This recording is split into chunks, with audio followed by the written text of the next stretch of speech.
Wilcoxon, number 23. Got a bunch of rudiments in this one. 13-stroke roll, 5-stroke roll, 7-stroke roll. Radimacues, double radimacues. That's a single radimacue, double radimacue. 15-stroke roll, drag paradiddle number 2 with a funky accent on, some flam taps. A single-stroke roll. So that's a bunch of rudiments. Okay, notation. There's some funky notation in this one. So the first measure and the second measure are notated completely different, but they both say 13-stroke roll. So actually, this is my guess, and my colleagues that we've talked about this before. Some of the notation in this book is inconsistent, but I am guessing that he wants that second 13-stroke roll played just like the first one. So just do the same thing, but starting on the left hand, and then again in bar 5. Same thing.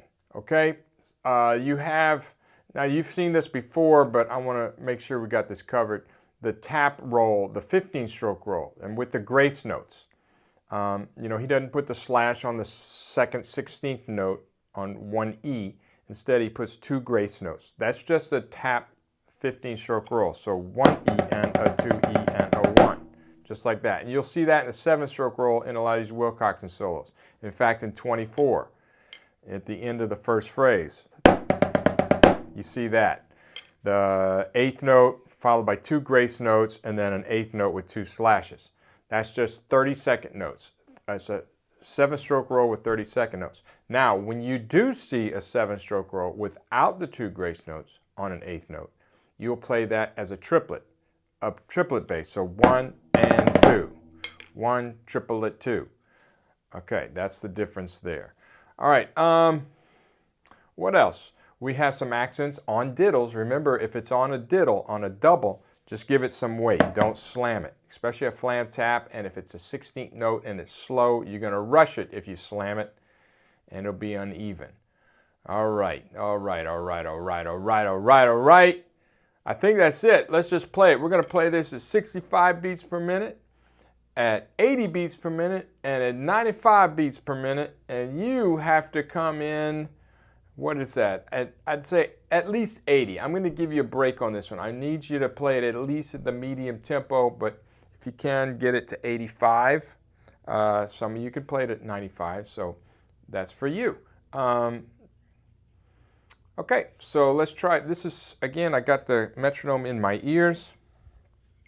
This is 65 beats per minute. Digga, digga, digga, digga, digga, digga, dot. So I'm going to play those rolls pretty high, because this is pretty slow, right, for rolls. All right, here we go. I think that's all I got to say. Just watch for the repeats. You got a bunch of repeats in there. I'll take them all. Here we go. 1, 2, 1, 2, ready, go.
Man, I'll tell you, the slower tempos are the hardest. They're the hardest. It's just tough to play this in time. Clicking my sticks together. I made a few, mistakes like that. I didn't make any rhythmic mistakes, but the tempo, I felt it push or pull a little bit, and then, stick clicks. I don't want any of that. I really wanted to get it perfect. Aim for the sky, for perfection. We're always chasing perfection, and we never really catch it. But that's what we do. That's our lives. All right? Anything that caught me off guard? I don't think so. Just knowing where to go back to. Other than that, accent tap relationship, especially in the Radamacues. That was 65, huh? So we're going to 80. Going to 80. Now 80 is quite a jump. Again, if you need to, small increments. I'll wait right here. I ain't going nowhere. I'm recorded right here. I'm magnetized on tape. So you can come back and check this out whenever you want. You can go back, do it again, move forward. All right, but here we go. This should be a little easier just because it's a little faster. I wasn't tapping my bass drum. I was just doing my hi-hat. I'm going to just do my hi-hat because I don't know. There's no reason, just because I wanted to. Here we go. 1, 2, 1, 2, ready, go.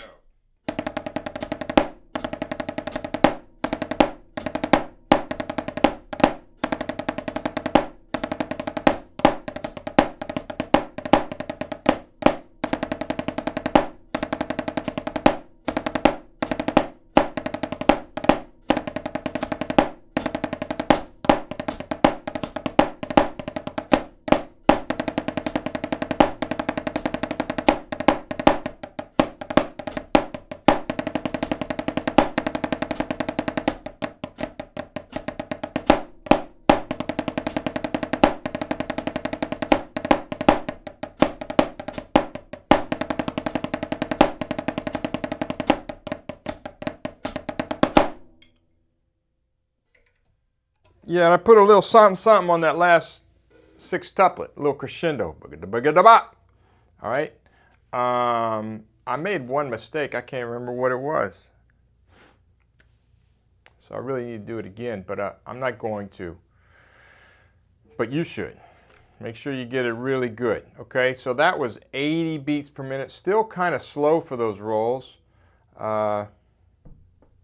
I think a bit easier when we speed it up. Remember to take advantage of rebound strokes. Like in this drag paradiddle number 2. All right, but then you have that.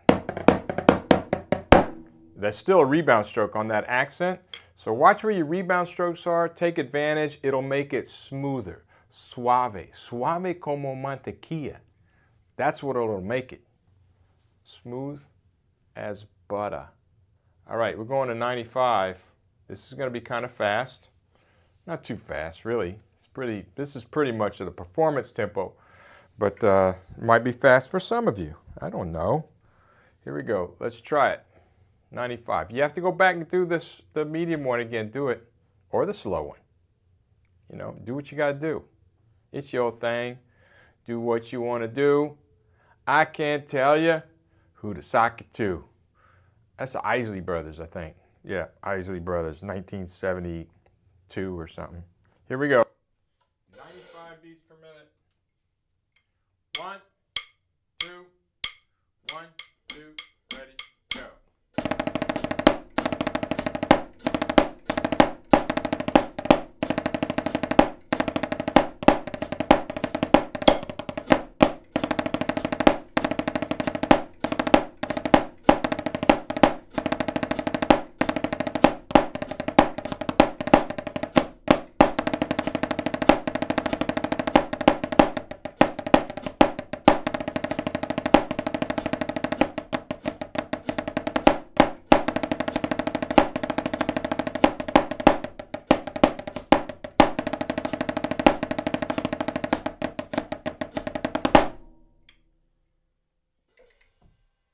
Man, that was my best one, was the fast one. Okay, so you need to get this to, well, I'd like to get it to 85 beats per minute, but if you can only get up to 80, I understand. There's some technique things in here for some of you, if you haven't been playing a lot of rudiments, that might be a little challenging. So at least 80, but preferably 85. Some of you can get it to 95, I know. You could probably get it faster than that. If you want, you can. It's up to you. But 80 is the minimum. The minimum. If you have experience, it's 85. Do what you can. All right, that's it. Wilcoxon number 23.